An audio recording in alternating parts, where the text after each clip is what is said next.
ఒక అడవిలో పిచ్చుక పిల్ల జన్మిస్తుంది. ఆ పిచ్చుక తల్లిదండ్రులు తనకి మౌని అని పేరు పెడతారు. మన బిడ్డ ఎంత అందంగా ఉందో, తను ఎల్లప్పుడూ ఇలాగే సంతోషంగా ఉండాలని కోరుకుంటున్నాను.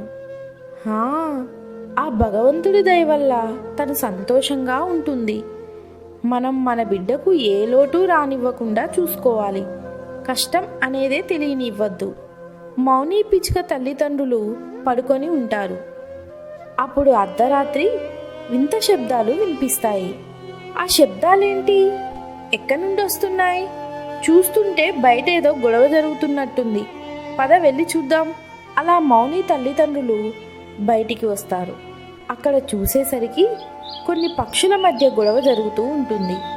ఒక పక్షి తన ఎదురుగా ఉన్న పక్షి మీదకు కత్తిని పట్టుకొని చంపడానికి వస్తుంది.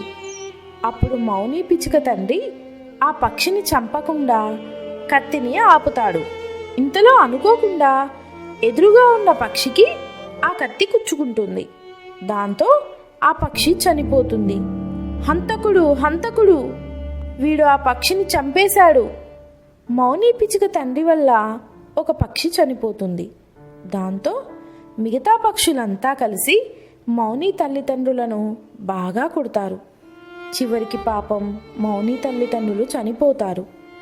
చిన్నపిల్ల కావడం చేత మౌని పిచ్చుకకు ఇదంతా ఏం అర్థం కాదు. పాపం తను అలానే చూస్తూ ఉండిపోతుంది. ఒక పావురం మౌని దగ్గరికి వస్తుంది.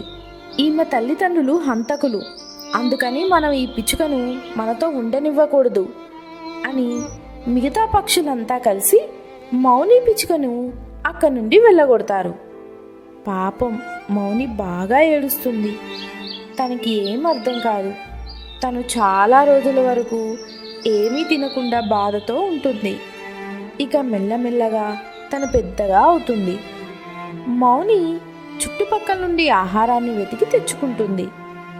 ఇంతలో ఒకసారి ఒక పెద్ద తుఫాను వచ్చి వరదలు వస్తాయి.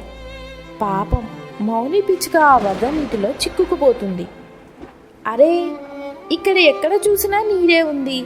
ఇప్పుడు నేనెలా బయటపడాలి? నాకే దారి కనిపించడం లేదు.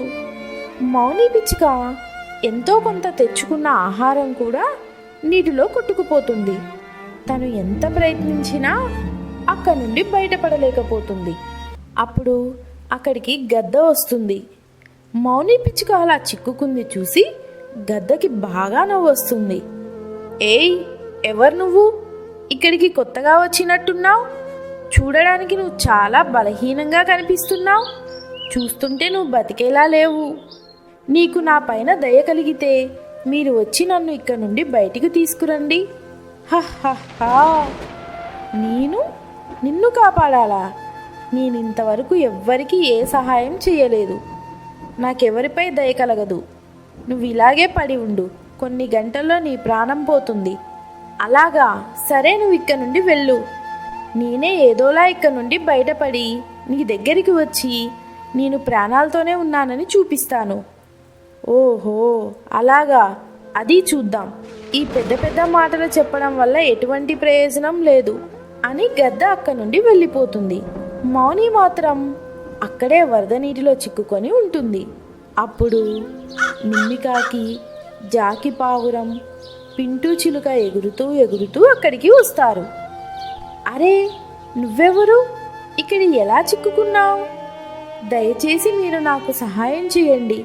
నేను ఇక్కడ నుండి బయటపడలేకపోతున్నాను.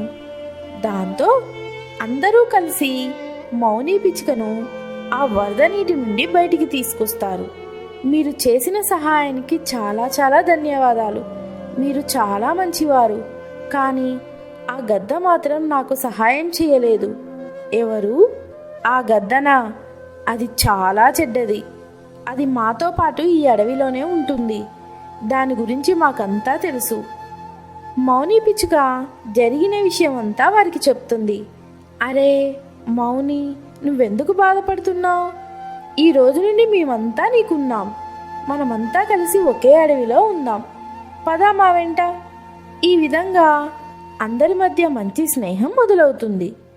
మౌనికి ఉండడానికి ఒక ప్రదేశం దొరుకుతుంది. ఇక మౌని గద్ద దగ్గరికి వచ్చి మాట్లాడుతూ, ఇటు చూడు గద్ద, నేను బతికే ఉన్నాను, నీ ఎదురుగానే ఉన్నాను. ఇప్పుడు చెప్పు, ఏం చెప్తావో. మౌని పిచ్చుకను చూసి గద్ద అక్క నుండి పారిపోతుంది. ఇది చూసి పక్షులంతా బాగా నవ్వుతారు.